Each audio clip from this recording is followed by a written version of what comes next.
আমার নাম সুমাইয়া। আমি দেখতে অত্যন্ত রূপবতী ও নবযৌবনা ছিলাম। প্রতি রাতে আমার শ্বশুরমশাই আমার কক্ষে আমার পাশে ঘুমানোর জন্য এক অদ্ভুত আবদার করতেন। এরপর প্রতিদিন রাত হলেই আমার কোনো ইচ্ছা না থাকা সত্ত্বেও আমার স্বামীও আমার মাঝখানে আমার বয়োজ্যেষ্ঠ শ্বশুরমশাই এসে শুয়ে পড়তেন। একদিন মাঝরাতে আমার মুখ থেকে অস্ফুট চিৎকার বেরিয়ে আসে, কারণ আমার শ্বশুর তার নিজের পোশাক খুলে ফেলেছিলেন।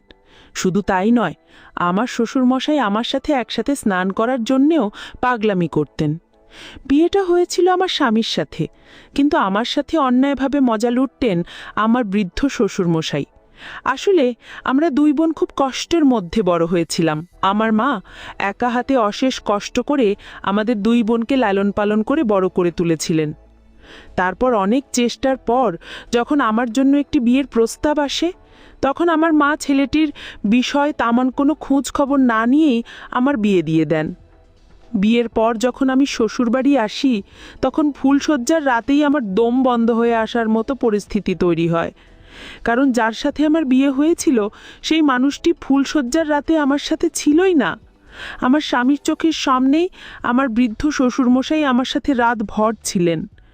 আমার জীবনে ঘটে যাওয়া এই বেদনাদায়ক কাহিনী শুনলে আপনাদেরও চোখে জল চলে আসবে। আমার কলেজে পড়াশোনা সমাপ্ত হওয়ার পর মা যখন আমার বিয়ের জন্য পাত্রের সন্ধান শুরু করেছিলেন, ঠিক সেই সময় একদিন হঠাৎ আমার ভগ্নিপতি আমার দিদিকে নিয়ে আমাদের বাড়িতে এসে মাকে বলেছিলেন যে তিনি নাকি আমার দিদির সাথে আর ঘর করবেন না, তিনি আমার দিদিকে তালাক দিতে চান। এই কথা শুনে আমার মা জামাইবাবুকে অনেক অনুনয় বিনয় করেছিলেন, কিন্তু মায়ের বহু অনুরোধ সত্ত্বেও তিনি তার সিদ্ধান্ত থেকে সরে আসেননি। এমনকি আমার দিদিও তার স্বামীর সাথে আর সংসার করতে আগ্রহী ছিল না। সেও এই সম্পর্ক থেকে মুক্তি পেতে চেয়েছিল এবং জামাইবাবুকে তালাক দিতে প্রস্তুত ছিল। আমিও মা অনেক চেষ্টা করেছিলাম তাদের সম্পর্কটা টিকিয়ে রাখার জন্য, কিন্তু আমাদের সকল প্রচেষ্টা ব্যর্থ হয়। দিদি তার শ্বশুরবাড়ি ফিরে যেতে কিছুতেই রাজি হয়নি। পরে আমরা জানতে পারি যে আমার জামাইবাবু নাকি আমার দিদিকে প্রায় মারধর করত। শুধু তাই নয়, আমার দিদির শ্বশুর শাশুড়িও তার গায়ে হাত তুলত এবং তারা সকলে মিলে আমার দিদির ওপর অকথ্য অত্যাচার চালাতো। এমনকি আমার জামাইবাবুর অন্য নারীদের সঙ্গেও অবৈধ সম্পর্ক ছিল। আমার দিদি এই সমস্ত কিছু জেনে গিয়েছিল এবং যখন সে এই বিষয়গুলো নিয়ে প্রতিবাদ করত, তখন আমার জামাইবাবু তাকে প্রহার করত। এই কারণেই অনেক চেষ্টা সত্ত্বেও আমিও মা দিদিও জামাইবাবুর সম্পর্কটা ঠিক করতে পারিনি। দিদি স্পষ্টভাবে জানিয়ে দিয়েছিল যে সে আর কোনোদিনও তার শ্বশুরবাড়িতে ফিরে যাবে না। সেদিন থেকে আমার দিদি, মা ও আমি একসাথেই আমাদের এই বাড়িতে থাকতাম। এইভাবে কিছুদিন অতিবাহিত হওয়ার পর যখন প্রতিবেশীরা জানতে পারল যে আমার দিদি ও জামাইবাবুর সম্পর্ক ভেঙে গেছে, তখন সমাজের মানুষ আমার মাকে নানা ধরনের কথা শোনাতে শুরু করে। তারা বলতো, তোমার বড় মেয়ের জন্য এবার তোমার ছোট মেয়ের বিয়ে দেওয়াটা খুব কঠিন হয়ে যাবে, কারণ আমার বড়দি নিজের শ্বশুরবাড়ি ছেড়ে মায়ের বাড়িতে থাকছে, এই অজুহাতে কোনো ছেলে নাকি আমাকে বিয়ে করতে চাইবে না। এই সব কথা শুনে আমার মা আমার দিদিকে বলতো, বোঝাতো যে তুই যদি এখানেই থেকে যাস তাহলে তো ছোট বোনের বিয়ে কি করে হবে। কিন্তু মায়ের এত অনুরোধ সত্ত্বেও আমার দিদি নিজের শ্বশুরবাড়ি ফিরতে রাজি হয়নি। সেদিন থেকে আমার মা আমার বিয়ের চিন্তায় খুব উদ্বিগ্ন থাকতেন এবং মা আমাদের পাড়ার সকলকেই আমার বিয়ের জন্য একটি ভালো পাত্রের সন্ধান করতে বলে রেখেছিলেন। এর কিছুদিন পরেই আমাদের পাশের বাড়ির রহিমা খালা আমার জন্য একটি সম্বন্ধ নিয়ে আসেন। একটি পাত্রের খোঁজ পাওয়া মাত্রই আমার মা আমার বিয়ে দেওয়ার জন্য এতটাই উদ্গ্রীব হয়ে পড়েন যে ছেলেটির বিষয়ে ভালোভাবে খোঁজ খবর না নিয়েই শুধু তার ভালো বেতনের চাকরি দেখে আমার বিয়ে সেই ছেলেটির সাথে দেওয়ার জন্য মনস্থির করে ফেলেন। ছেলেটি যখন তার একজন বন্ধুকে নিয়ে আমাকে দেখতে আসে, তখন প্রথম দেখাতেই সে আমাকে পছন্দ করে এবং বিয়েতে রাজি হয়ে যায়। ছেলেটির নাম ছিল করিম চৌধুরী। ছেলেটি আমাকে দেখা মাত্রই বিয়ে করতে রাজি হয়ে যাওয়ায় আমার মা আনন্দে আত্মহারা হয়ে পড়েন এবং সেদিনই আমার বিয়ে করিমের সঙ্গে পাকা করে ফেলেন। বিয়ে পাকা করার আগেই আমার দিদি আমার মাকে আড়ালে ঘরের ভেতরে ডেকে আমার সামনেই বলেছিল, মা তুমি এটা কি করছো? ছেলেটা তার বোনকে একা দেখতে চলে এসেছে। সে তার বাবা, চাচা কি দাদা কিংবা কোনো আত্মীয় স্বজনকেই সাথে নিয়ে আসেনি। আচ্ছা তুমিই বলো, ছেলেটার কি কোনো আত্মীয় পরিজন নেই? আর তুমি ছেলেটার ব্যাপারে ভালোভাবে যাচাই না করে প্রথম দেখাতে আমার বোনের বিয়ে ঠিক করে ফেললে। আমার তো ছেলেটাকে ঠিক মনে হচ্ছে না মা। আমার ছেলেটার ওপর কেমন যেন সন্দেহ হচ্ছে, কারণ সে একাই চলে এসেছে বিয়ে পাকা করতে। শুনেছি ছেলেটার বাবা আছেন, তাহলে তো তিনি তার বাবাকে নিয়ে আসতে পারতেন। দিদির কথা শুনে তখন আমার মা রেগে গিয়ে দিদিকে অনেক কটু কথা শুনিয়েছিলেন। মা বলেছিলেন, তুই তো নীরার সংসারটা গড়তে পারলি না, নিজের সংসার ভেঙে আমার বাড়িতে এসে বসে আছিস, আর এখন তুই আমার ছোট মেয়ের সংসার হতে দিবি না? তোর তো সব কিছুতেই কেবল সন্দেহ, আর এই সন্দেহের কারণেই আজ তোর সংসারটা ভেঙেছে। আমি যা করছি তোদের ভালোর জন্যই করছি। ওই বাড়িতে শাশুড়ি নেই, শুধু একজন শ্বশুর আছেন। তাহলে তো তোর বোন সেখানে সুখে থাকবে, কাজের চাপ কম হবে, কারোর সাথে কোনো বিবাদ হবে না। ছেলেটাও বেশ ভালো চাকরি করে, এর চেয়ে বেশি আমাদের আর কি চাই? আমরা গরিব মানুষ, ছেলেটা যে আমার মেয়েকে পছন্দ করেছে এটাই তো আমাদের পরম সৌভাগ্য। না হলে তো কোনো ছেলেই তোর বোনকে বিয়ে করতে রাজি হতো না। এটা শুনে যে তার বড়দি নিজের সংসার ভেঙে মায়ের বাড়িতে পড়ে আছে, তাই আমি এই বিয়েতে কোনো বাধা চাই না। আমি যা করছি আমাকে সেটা করতে দে। মায়ের কথা শুনে আমি ভয়ে আর কোনো কথা বলতে পারিনি। এরপর অল্প কিছু দিনের মধ্যে আমার বিয়ে করিমের সাথে হয়ে যায়। বিয়ের পরে আমি যখন শ্বশুরবাড়িতে আসি তখন দেখি যে আমার শ্বশুরমশাই একদম শয্যাশায়ী। তিনি হাঁটতেও পারতেন না, একটি হুইলচেয়ারেই সর্বদা বসে থাকতেন।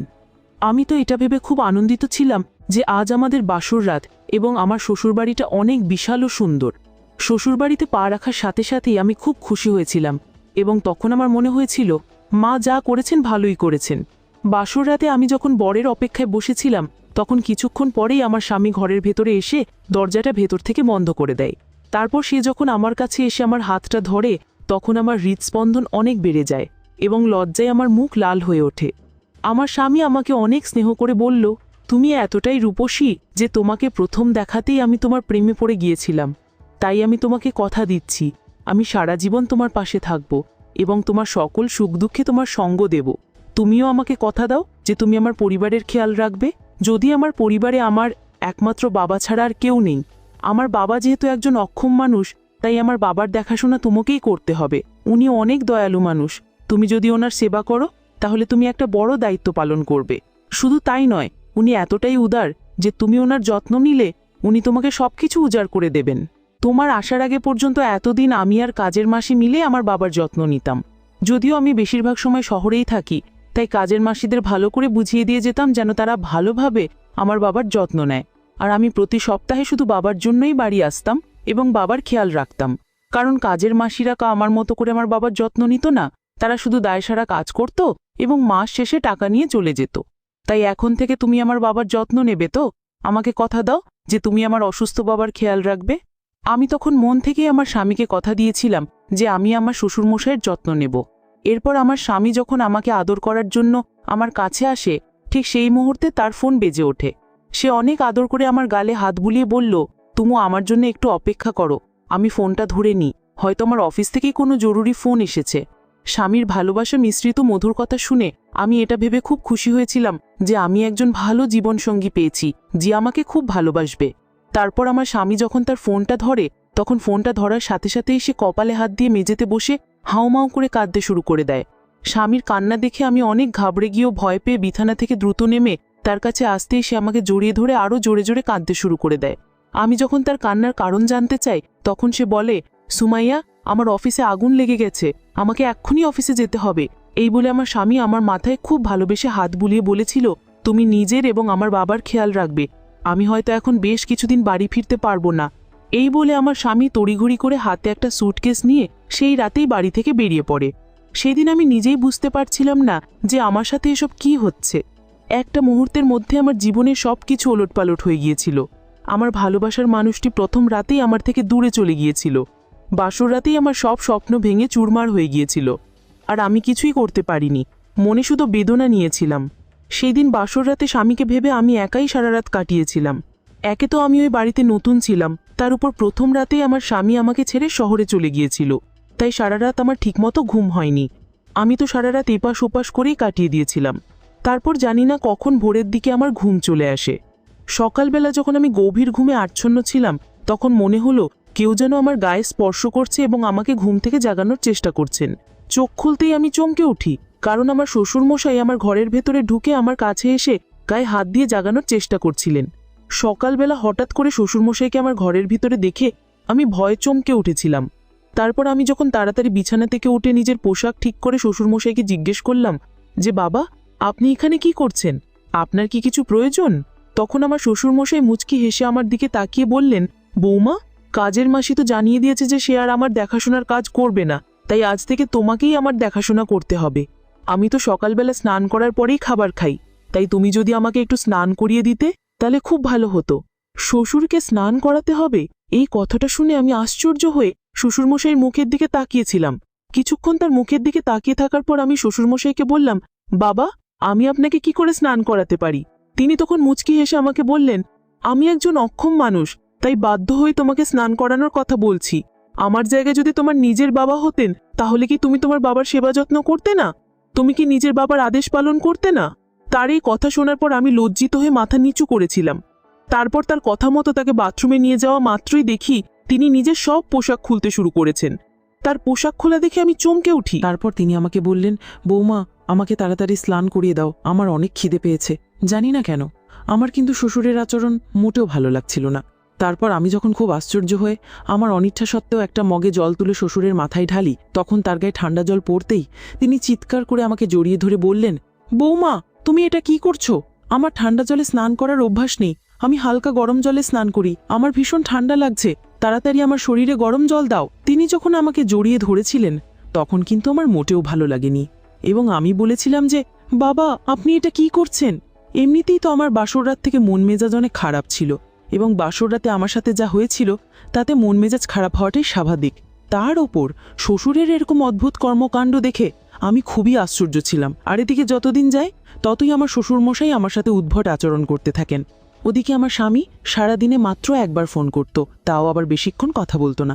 ঘড়ি ধরে মাত্র 2 থেকে 3 মিনিট আমার সঙ্গে কথা বলতো। আর আমি শুধু তাকে একটাই প্রশ্ন করতাম যে সে কবে শহর থেকে আমার কাছে ফিরে আসবে এবং আমাকে আদর ও ভালোবাসা দেবে। আমার যে আর তাকে ছাড়া ভালো লাগছে না, কারণ শ্বশুরবাড়িতে আমার প্রায় 1 মাস হয়ে গিয়েছিল। আর এই 1 মাসে স্বামীর সঙ্গে থাকা তো অনেক দূরের কথা, স্বামী তো আমার সঙ্গে ফোনেও ঠিকঠাকভাবে কথা বলতো না। জানি না কেন ধীরে ধীরে স্বামীর প্রতি আমার মনে একটা সন্দেহ দানা বাঁধতে শুরু করেছিল। আর এদিকে আমার শ্বশুরমশাই আমাকে সারাদিন আদেশ করতেন, এমনকি তিনি সবসময় আমার হাতের খাবার খাওয়ার জন্য জেদও করতেন। শুধু তাই নয়, সেদিন রাত্রিবেলায় আমি যখন শুয়েছিলাম তখন হঠাৎ করে শ্বশুরমশাই নিজের হুইল চেয়ার ঘুরিয়ে মাঝরাতে আমার ঘরের ভেতরে ঢুকে আমার পিঠে হাত বুলিয়ে বললেন, বৌমা, আমি তোমার পাশেই শুতে চাই। তিনি যখন হঠাৎ করে আমার পিঠে হাত দিয়েছিলেন তখন আমি কিন্তু চমকে উঠেছিলাম, কারণ ওই সময় আমি গভীর ঘুমে ছিলাম। তারপর আমি যখন তাকে দেখে চমকে উঠেছিলাম তখন তিনি করুণ ঝড়ে আমাকে বললেন, বৌমা, আজ আমার শরীরটা ভীষণ খারাপ লাগছে, আমার বুকের ভেতরটা কেমন যেন করছে, তাই আজ আমি তোমার পাশেই শুতে চাই, না হলে রাতের বেলা যদি কিছু হয়ে যায় তাহলে তো তুমি জানতেই পারবে না। শ্বশুরের কথা শুনে আমি আর তাকে না বলতে পারিনি। তারপর তিনি আমার পাশে আমার বিছানাতেই চুপচাপ শুয়ে পড়েছিলেন। তিনি তো নড়াচড়াও করতে পারতেন না, তাই আমি তাকে হুইল চেয়ার থেকে উঠিয়ে আমার বিছানার একপাশে শুয়ে দিয়েছিলাম। এইভাবে প্রত্যেক দিন রাতে আমার শ্বশুরমশাই কোনো না কোনো অজুহাতে আমার পাশে ঘুমাতে চাইতেন, আর আমার অনিচ্ছা সত্ত্বেও আমাকে তার পাশে একই বিছানায় ঘুমাতে হতো। যতই হোক না কেন তিনি আমার নিজের বাবা নন, তিনি তো আমার শ্বশুরমশাই ছিলেন, তাই আমার ভেতরে একটা লজ্জা কাজ করত। কিন্তু তবুও আমি তাকে নিজের বাবার মতন মনে পড়ে তার সেবা করতাম, যেহেতু আমি বাসর রাতে স্বামীকে কথা দিয়েছিলাম যে আমি তার বাবার খেয়াল রাখব। কিন্তু 1 মাস পেরিয়ে যাওয়ার পরেও স্বামী যখন বাড়ি ফিরে আসেনি তখন আমার কিন্তু তার উপর সন্দেহ শুরু হয়। আমি আর থাকতে না পেরে এই কথাগুলো আমার বড়দিকে জানিয়ে দিয়েছিলাম। বড়দি আমার কথা শোনার পর আমার সঙ্গে দেখা করতে এসেছিল। আমি আর বড়দির থেকে কোনো কিছুই গোপন করিনি। আমি বড়দিকে সব কিছু সত্যি কথা বলেছিলাম যে বাসর রাত থেকে শুরু করে এখন পর্যন্ত আমার স্বামী শুধু আমার সঙ্গে 2-4 বার ফোনেই কথা বলেছে, কিন্তু সে এখন পর্যন্ত আমার সঙ্গে সময় কাটায়নি বা আমার সঙ্গে কোনো রকম সম্পর্ক তৈরি করেনি। সব কিছু শোনার পর বড়দি আমাকে বলেছিল, সুমাইয়া, এত কিছু হয়ে যাবার পর আজকে তুই আমাকে এই কথাগুলো বলছিস? এতে কোনো সন্দেহ নেই যে করিম তোর থেকে কোনো কিছু একটা গোপন করছে। আমার তো মনে হচ্ছে নিশ্চয়ই কোনো একটা বড় ব্যাপার আছে, না হলে কি কোনো ছেলে বিয়ে করার পর তার স্ত্রীর সঙ্গে বাসর রাত না কাটিয়ে 1 মাস দূরে থাকতে পারে? সুমাইয়া, তুই চিন্তা করিস না, আমি করিমের খোঁজ খবর নিয়েই ছাড়বো যে সে বাইরে কি কাজ করে, কোথায় থাকে, কার সঙ্গে থাকে, আমি সব কিছু জানবো। আমি তখন দিদিকে জিজ্ঞেস করেছিলাম যে সে কিভাবে এখান থেকে শহরের খোঁজ খবর নেবে। তখন দিদি বলেছিল, আসলে করিম যেখানে থাকে সেখানে আমার এক বান্ধবী তার স্বামীর সঙ্গে থাকে, আমি আমার বান্ধবীকে বলে করিমের খোঁজ খবর নেব। এই বলে দিদি আমাকে সান্ত্বনা দিয়ে নিজের বাড়ি চলে গিয়েছিল। দিদির কথা শুনে আমি অনেক দুশ্চিন্তায় পড়ে গিয়েছিলাম। শুধু তাই নয়, মা যখন জানতে পেরেছিলেন যে আমি আমার স্বামীর ওপর সন্দেহ করছি, তখন মা আমাকে ফোন করে বলেছিলেন, সুমাইয়া, তুইও কি তোর দিদির কথা শুনে নিজের দিদির মতো নিজের সংসারটা নষ্ট করতে চাস? কেন শুধু শুধু নিজের স্বামীর ওপর সন্দেহ করছিস? আমি তখন মাকে বলেছিলাম যে আমার স্বামী আমাকে সময় দেয় না বলেই তো আমার তার উপর সন্দেহ হয়েছে। কিন্তু আমার মা তো আমার কোনো কথা বুঝতেই রাজি ছিলেন না। আমার মা তো শুধু নিজের মান সম্মানের কথাই ভেবে যাচ্ছিলেন। মা তখন আমাকে বলেছিলেন, একজন তো আমার এখানেই পড়ে আছে, এবার কি তুইও নিজের শ্বশুরবাড়ি ছেড়ে এখানে এসে থাকবে? তাহলে তোর শ্বশুরকে কে দেখবে? একটাই তো অক্ষম শ্বশুরমশাই আছে তোর শ্বশুরবাড়িতে, আর তো কেউ নেই। তার সেবা করলে তো অনেক পুণ্য পাবে। আর জামাইয়ের কি আছে? জামাই তো আজ না হয় কাল অবশ্যই বাড়ি ফিরে আসবে। তাহলে কেন শুধু শুধু নিজের সংসার নিজের হাতে নষ্ট করতে চলেছিস? আমি তো কিছুই বুঝতে পারছিলাম না যে মাকে কিভাবে আমার পরিস্থিতির কথা বোঝাবো, যে আমার সঙ্গে নিশ্চয়ই কিছু একটা খারাপ হয়েছে। আমার দিদিকে সব কথা জানানোর 1 সপ্তাহ পরেই আমার দিদি আমার বাড়িতে এসে শ্বশুরমশাইয়ের সামনে তার ছেলের ব্যাপারে সবকিছু সত্যি কথা ফাঁস করে দেয়। সেদিন আমার দিদির কাছে আমার স্বামীর ব্যাপারে সবকিছু সত্যি কথা জানার পর তো আমার পায়ের তলার মাটিটাই সরে গিয়েছিল। কারণ আমার স্বামী তো আগে থেকেই বিবাহিত ছিল এবং এই কথাটা আমার শ্বশুরমশাই জানতেন না। আমার স্বামী মুসলিম হয়েও একজন হিন্দু ধর্মের একটি মেয়েকে বিয়ে করেছিল এবং সে যেখানে চাকরি করত সেখানেই ওই মেয়েটাকে নিয়ে নিজের সংসারে লিপ্ত ছিল। আমার স্বামী শ্বশুরমশাইয়ের সব সম্পত্তি নিজের নামে করার জন্য শুধুমাত্র স্বার্থের বশে আমার সঙ্গে বিয়ে করেছিল, শুধু তার বাবার সম্পত্তি পাওয়ার লোভে। কারণ সে খুব ভালোভাবেই জানতো যে তার বাবা যদি জানতে পারেন যে সে একজন অন্য ধর্মের মেয়েকে বিয়ে করেছে, তাহলে তার বাবা তাকে তার সম্পত্তি থেকে বঞ্চিত করবেন। আমার স্বামী আমাকে বিয়ে করেছিল শুধুমাত্র তার বাবার সব সম্পত্তি পাওয়ার জন্য। আর এই কারণেই আমার স্বামী বাসর রাতেই আমাকে মিথ্যে কথা বলে শহরে চলে গিয়েছিল এবং তারপরে সে আর কোনোদিন বাড়ি ফিরে আসেনি এবং আমার সঙ্গে কোনো রকম সম্পর্কও তৈরি করেননি। সেই ভেবেছিল আমি তার ব্যাপারে কোনোদিন সত্যি কথা জানতেই পারবো না, আর এদিকে আমি তার বাবার সেবা যত্নও করব। কিন্তু স্বামীর ব্যাপারে সব কিছু সত্যি কথা জানার পর আমার শ্বশুরমশাই কিন্তু তার ছেলেকে ত্যায্যপুত্র করে দিয়েছিলেন এবং তিনি আমাকে তার সম্পত্তির অর্ধেক অংশ লিখে দিয়েছিলেন। ও বলেছিলেন, বৌমা, তুমি যদি আমার মৃত্যুকাল পর্যন্ত আমার সেবা যত্ন করো তাহলে আমার মৃত্যুর পর আমার সব সম্পত্তি এবং এই বাড়ির মালকিন কিন্তু তুমিই হবে। গত 1 মাস ধরে শ্বশুরের সেবা যত্ন করতে করতে এটা আমার একটা অভ্যেসে পরিণত হয়েছিল এবং আমি যেহেতু বাবার ভালোবাসা কোনোদিন পাইনি, কারণ ছোটবেলাতেই তো আমি নিজের বাবাকে হারিয়েছিলাম, তাই আমি শ্বশুরমশাইকে নিজের বাবার মতোই মনে করে তার সেবা যত্নের দায়িত্বভার গ্রহণ করেছিলাম। এখন আমি শ্বশুরমশাইয়ের বাড়িতেই আছি শুধুমাত্র তার সেবা যত্ন করার জন্য। আমার শ্বশুরবাড়িটা যেহেতু অনেকটাই বড়, তাই আমার শ্বশুরমশাই আমার মা এবং বোনকেও এই বাড়িতেই ডেকে নিয়েছেন। এখন আমরা সবাই মিলে একসঙ্গে থাকি। আমার সঙ্গে এত কিছু হয়ে যাওয়ার পরেও কিন্তু আমি একবারের জন্য এটা ভাবিনি যে আমার জীবনটা নষ্ট হয়ে গেছে, কারণ আমাদের সঙ্গে যা হয় সেটা কিন্তু ভালোর জন্যই হয়। সব কিছু খোলসা হওয়ার পর আমি শ্বশুরমশাইয়ের কাছে ক্ষমাও চেয়েছিলাম, কারণ আমি কিন্তু প্রথমে তার ব্যাপারে অনেক ভুল ভেবেছিলাম। আমার সঙ্গে এত কিছু হয়ে যাবার পরেও আমি কিন্তু ভেঙে পড়িনি। এখন আমি আবার নতুন করে নিজের পড়াশোনা শুরু করেছি, কারণ আমার শ্বশুরমশাইয়ের দেখাশোনা তো আমার সাথে সাথে আমার মা এবং বড়দিও করে দেয়। এখন তো এইভাবেই আমাদের দিন কাটছে এবং এখন আমাদের জীবনে টাকা পয়সার আর কোনো অভাব নেই, কারণ আমার শ্বশুরমশাই তার জমি জায়গা সব টাকা পয়সা আমার হাতেই তুলে দেন। আমার শ্বশুরমশাইয়ের মতো একজন বাবা পেয়ে আমি নিজেকে ধন্য মনে করি।